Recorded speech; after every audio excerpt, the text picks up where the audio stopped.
Le Quick Tip adresse une question qui nous a été posée sur la chaîne. Comment se fait-il que je n'ai pas les mêmes options de commande que toi lorsque je lance une commande?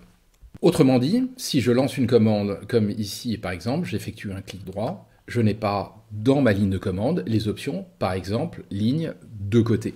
Ce qui se passe dans ce cas, c'est que la commande appelée est déjà une macro, et déjà enregistre un certain nombre d'options. Donc si je vais ici, donc j'ai la possibilité d'appeler donc une commande ligne avec des options de commande ici. Donc ces options de commande sont déjà encapsulées, sont déjà intégrées à la commande. Il s'agit en fait d'options qui sont alimentées automatiquement à la ligne de commande. Donc si je prends ici par exemple ligne de côté ou ligne à partir du milieu, je vais constater que donc je sélectionne donc ici le point et donc automatiquement j'ai l'option both sides, qui est de côté en anglais, qui est alimentée à la ligne de commande. Il s'agit donc d'un script, si on veut. Si je me tourne vers la commande, je déroule le menu, ici, CTRL majuscule et clic gauche, modifier. Donc voici le script qui en réalité est appelé lorsqu'on clique sur le bouton. C'est plutôt une macro, ici, qui appelle la commande ligne, line en anglais, avec l'option qui est de côté, both sides en anglais donc. Les options de commande sont déjà intégrées lorsqu'on appelle la commande ligne à partir du milieu.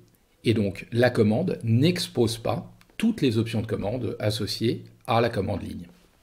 Je ferme l'éditeur de commande ici, et si je vais maintenant appeler la commande par défaut, qui est la commande ligne, j'ai l'ensemble des options, dont l'option de côté, ligne à partir du milieu. Je vais illustrer ça sur une autre commande, qui est la commande création d'arc. Pour ça, ici, je sors de la commande, et donc, dans les options de commande arc, j'ai la possibilité de créer un arc qui s'appuie sur un point de départ, un point fin et une direction au départ. Donc, possibilité d'aller chercher cette commande directement, mais si je me tourne vers la commande par défaut, celle-ci expose à nouveau donc tous les paramètres de commande.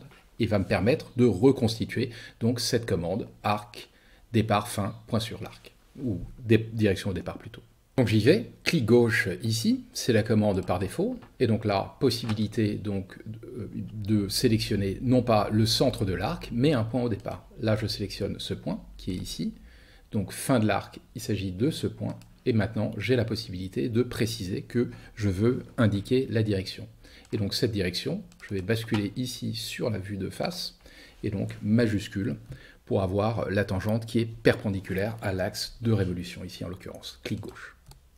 Et donc dans l'historique, ici, on va retrouver toutes les options de commande qui ont été saisies et qui s'apparentent, qui sont identiques à celles qui auraient été appelées par la commande départ, fin, direction au départ.